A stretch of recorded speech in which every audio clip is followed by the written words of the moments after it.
Dalam sepekan terakhir, Dewan Perwakilan Rakyat dibuat gaduh akibat pertemuan pimpinan DPR Setia Novanto dan Amerika Serikat Donald Trump. Sebagian anggota DPR menuding pucuk pimpinan DPR itu telah melanggar etika. Benarkah demikian? Kami akan langsung mengkonfirmasinya kepada Ketua DPR Setia Novanto. Selamat malam, Pak Setia. Selamat malam. Datang kembali ke tanah air, Pak Setia Novanto.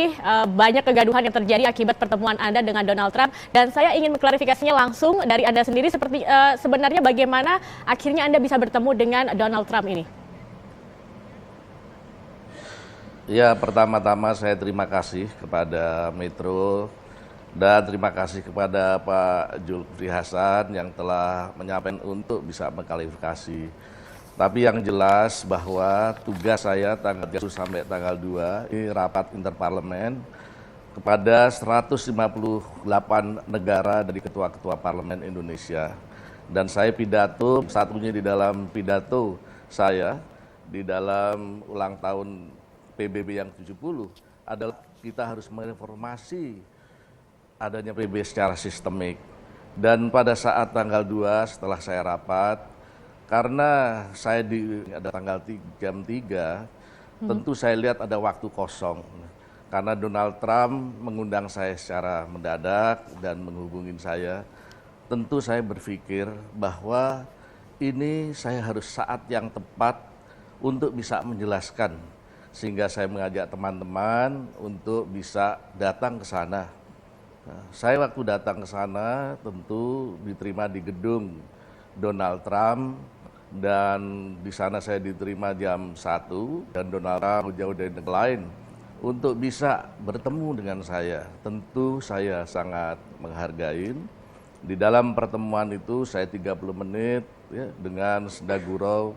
Dan yang pertama Donald Trump sangat memuji Indonesia dengan penduduknya negara Islam yang terbanyak dan terbesar di Asia Tenggara. Dan tentu saya memberikan keyakinan karena Donald Trump ingin berinvestasi dalam properti dengan hotel berbeda. Tentu saya memberikan apresiasi yang penuh. Dan saya menjamin kepada Donald Trump tentu dengan keadaan yang aman. Masalah peraturan-peraturan yang ada di Indonesia.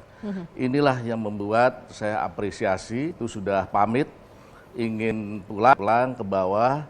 Rupanya Donald Trump menyampaikan konferensi pers. Setelah saya ke bawah dan saya lihat karena di gedung Donald Trump, saya mau keluar tidak bisa. Karena di sana sudah begitu para pegawai dan juga para wartawan di sana. Jadi saya tidak bisa menghindar, tentu saya sebagai orang timur, sebagai adat di Indonesia, tentu saya menghargai. Setelah Donald Trump pada waktu saya di belakangnya, tetapi saya langsung pindah ke samping untuk sekalian pamit kepada Donald Trump. Setelah selesai Donald Trump, beliau turun, saya nggak menyangka melihat saya, langsung saya ditarik ke podium dan menyampaikan bahwa ini adalah Ketua DPR Republik Indonesia. Dan saya katakan yes. Dan setelah itu saya turun, Donald Trump menyampaikan beberapa hal yang saya juga tidak tahu. Tentu hal-hal ini yang bisa saya sampaikan. Gitu ya. Saat ini cuaca ekstrim memang tengah melanda Mekah dan sekitarnya. Kondisi ini bahkan diduga menjadi penyebab jatuhnya kren yang menimpa para jemaah haji di Masjidil Haram. Lalu mengapa cuaca ekstrim ini bisa terjadi dan apa yang bisa dilakukan para jamaah untuk mengantisipasi? Sudah bersama saya Kepala Pusat Informasi Meteorologi Publik Pak Mulyono Rahadi Prabowo. Pak Prabowo, selamat sore. Selamat sore.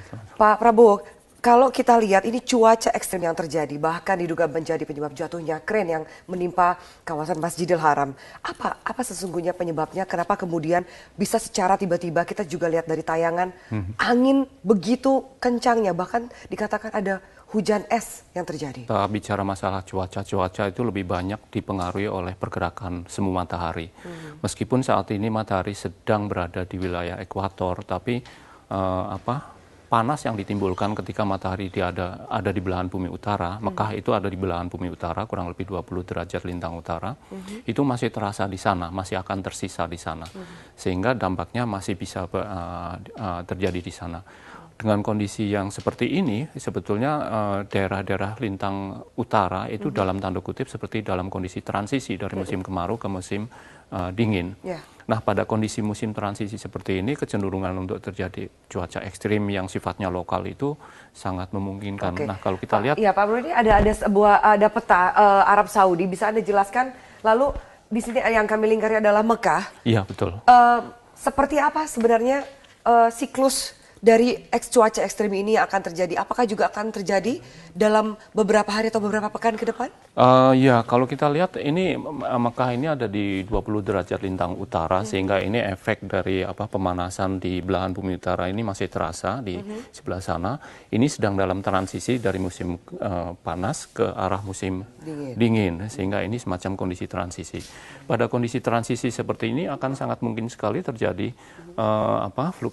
fluktuasi cuaca ekstrim yang sifatnya belah barat dari Jazirah Arab ini ada Laut Merah, ini sebagai semacam sumber uap air di sana. Kemudian ini ketika masuk ke arah daratan ini, uap air itu akan menjadi terpicu untuk segera bergerak ke atas. Namun tidak akan merata di seluruh wilayah seperti itu. Pada kondisi-kondisi tertentu bisa saja hanya beberapa wilayah di sebelah pantai barat dari Jazirah Arab ini yang terpengaruh kondisi demikian.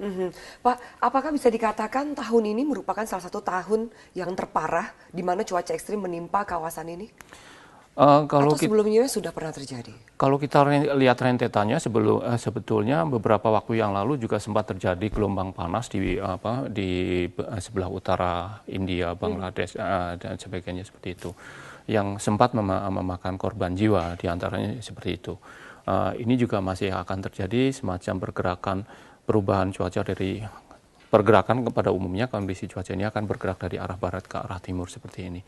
Jadi kemungkinan kondisi terjadi cuacanya di wilayah Gurun Sahara di sini, kemudian akan bergeser ke arah Jazirah Arab atau Mekah seperti ini. Sehingga ketika kemarin terjadi semacam badai pasir itu berasal dari karena sebelah barat itu kan Gurun Sahara yang cukup luas, sehingga itu akan terbawa masuk ke arah Jazirah Arab. Pak Prabowo, kalau misalnya yang Anda jelaskan tadi seharusnya sudah bisakah diprediksi apa yang terjadi? Kecepatan angin yang bisa sampai 80 km per jam tentu harusnya bisa diantisipasi melihat bahwa ada pembangunan fasilitas ibadah haji yang sedang dilakukan. Ya, memang kalau kita lihat skala besar kita masih bisa melihat indikasi untuk terjadi kondisi cuaca seperti itu.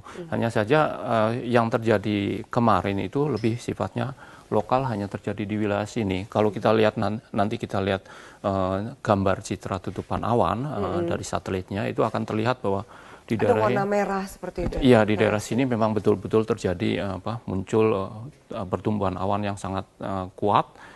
Hanya saja hanya di daerah sekitar wilayah Mekah saja. Iya. Lalu apa yang harusnya diantisipasi oleh pemerintah Arab Saudi, karena kita tahu bahwa ini ibadah haji sedang berlangsung, banyak jamaah dari seluruh dunia yang akan juga bertolak ke sana. Apakah pembangunan tetap bisa dilakukan? Nah, tentunya itu terkait pembangunan kebijakan dari pemerintah setempat. Dari secara cuaca, apakah kemudian Anda lihat mengkhawatirkan atau tidak? Dari kondisi cuaca, ya sebetulnya ini informasi yang kita peroleh, pembangunan sudah diberhentikan. Hanya saja masih ada beberapa kegiatan yang mungkin belum secara clear untuk terkait dengan keselamatan jamaah dan sebagainya seperti itu. Tapi dari kondisi cuaca memang iya kita bisa lihat, hanya saja fluktuatif yang sifatnya lokal ini yang agak kita betul-betul harus pada skala atau resolusi yang sangat tinggi untuk melihatnya seperti itu. Fluktuatif yang Anda katakan itu sangat tinggi ya Pak, karena kami mendapatkan berita setelah sebelumnya dilanda cuaca yang amat panas, kemudian ada badai pasir, sore kemudian kota Mekah diguyur hujan disertai dengan butiran es. Iya, betul. Nah itu kalau dari catatan yang kita peroleh antara pagi dan siang, itu pagi suhu udara sekitar 29 derajat Celcius. Siang bisa mencapai 39 derajat Celcius. Kalau terjadi aliran udara di sebelah barat kemudian menyeberang Laut Merah ini membawa uap air,